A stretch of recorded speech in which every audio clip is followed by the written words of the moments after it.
Hi, this is Damien from The Other Side, wishing you and your family a very happy new year. We're back on Friday, January 24 for a brand new year of The Other Side. Until then, presenting a selection of our best clips from last year. Here's one now. We are joined by Professor James Allen from University of Queensland Law School.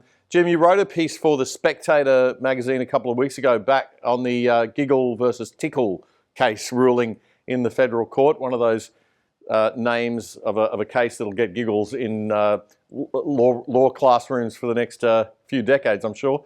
For those who don't know, this was the case about the women-only app and whether a transgender person that was born a man but who now calls himself a woman could actually force access to be able to be let in on that app through the courts.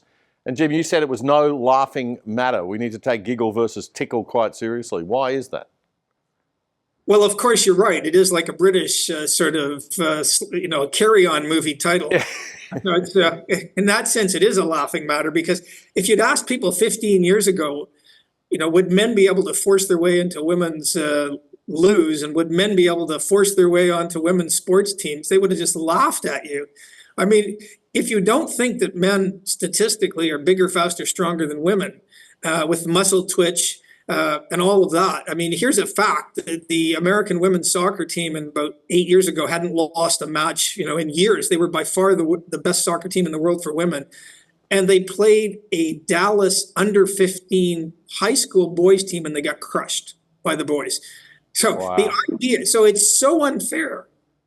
It's just, I played a lot of competitive sports growing up. I played university basketball. I was the shortest guy. I learned how to drink, curl, and because when you're hanging out with 6'8" guys, you really learn how to drink. But it's just so unfair, and it's just bizarre. And so in this case, there was it was an app, women's only, and this man who was in the process of taking drugs and having genitals removed, that sort of thing, but not yet, as far as I know, who identified as a woman. So whatever you want to label you want to use. I refuse to use the touchy-feely woke cisgender type stuff. You can't go to jail yet for that, but it's coming. Yeah, well, we'll I'll ask to go into a women's prison. It might not be the end of the world. So this person first complains to the Australian Human Rights Commission, and there's no conciliation because they just say no. So then up to him. I'm going to call him him. I'm going to use the sort of pronouns linked to what you're born with. And he goes to the federal court, and he gets, of course, a judge who was appointed by George Brandis, the liberal attorney general, who gave us probably the weakest high court in this country's history. With, we're at a point where Labor makes better appointments to the bench than the Liberals. I don't really get it. But anyway, this Bromwich is a Brandis appointee. And effectively, the case was about the Sexual Discrimination Act. What you need to know is back in 2013, the Gillard government amends it. And effectively, the Sexual Discrimination Act is set up to sort of protect groups against perceived historical discrimination. So women, other groups, but women. And Gillard, this big champion of women, adds gender identity to the list of protected groups. So women were protected, and they add gender identity. I think it was section 22 off the top of my head. And then there's also what did they call it? A special measures section in 5 or 7.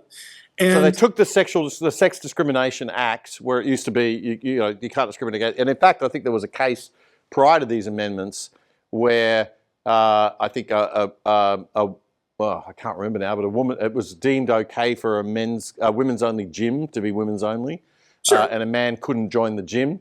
Gillard made the amendments in 2013 to introduce this aspect of gender identity, and from that, I guess, was the judge hamstrung by that law? Did he have to sort of follow the legislation, or did he have wiggle room, do you think, in legal terms here to go in a different direction? So my take is, firstly, the big problem is political. This comes in 2013, and we go through the Abbott, the Turnbull, the Morrison government. No one repeals this. Yeah, amazing, isn't it?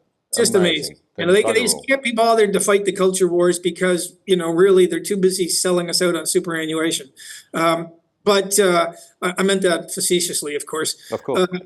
So if you assume there's a political problem, it could be fixed by just, you know, repealing the gender identity in the Sexual Discrimination Act.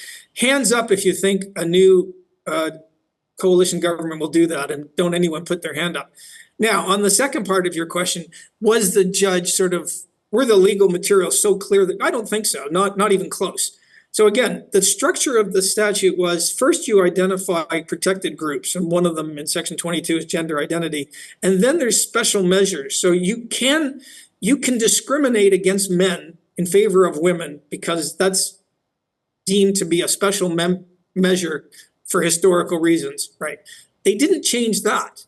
And so the real question was, when they amended it in 2013, was it meant to apply to both the discrimination side and the special measure, or just the discrimination?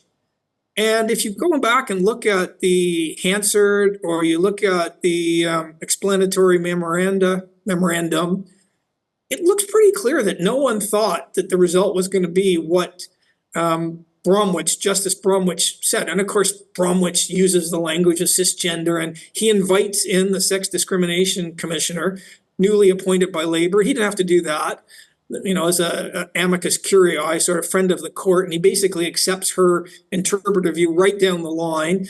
And nothing in the precedent said he had to award $10,000 against the respondent, and you know she gets $50,000 in cost against her. So he certainly was, you know, if he'd been constrained, he certainly could have limited more than he did. But I don't think he was constrained.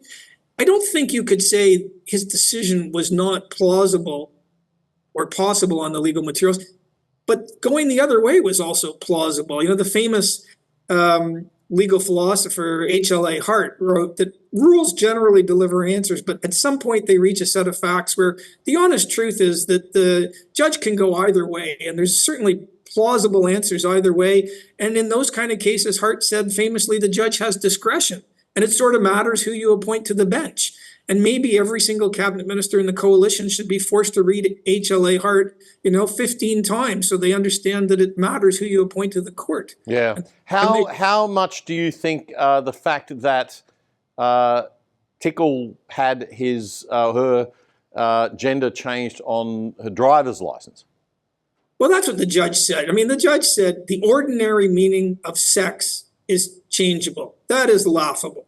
Yeah. That is not the ordinary meaning of sex. So here's the basic rule. It doesn't reflect the average Australian's view either. This is what annoys me. We've got an elite group of creeps in academia and in Canberra and obviously in the judiciary who are just buying into this gender ideology 100% without any concern for what the average man in the street feels. So here's the background philosophical position I come from. You know, there are things that are imposed on us by the external causal world. It doesn't matter what you think. So gravity is real. If someone doesn't believe in gravity, take them to the 8th floor, let them jump. It's not imposed on us by, you know, men oppressing women or rich people oppressing poor people. There are facts about the world.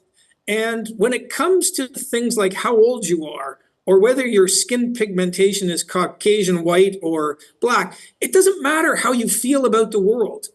And for some reason, we all accept those two. If someone's 17 wants to play 12 and under rugby because he identifies as a 12-year-old, we just go, it doesn't matter.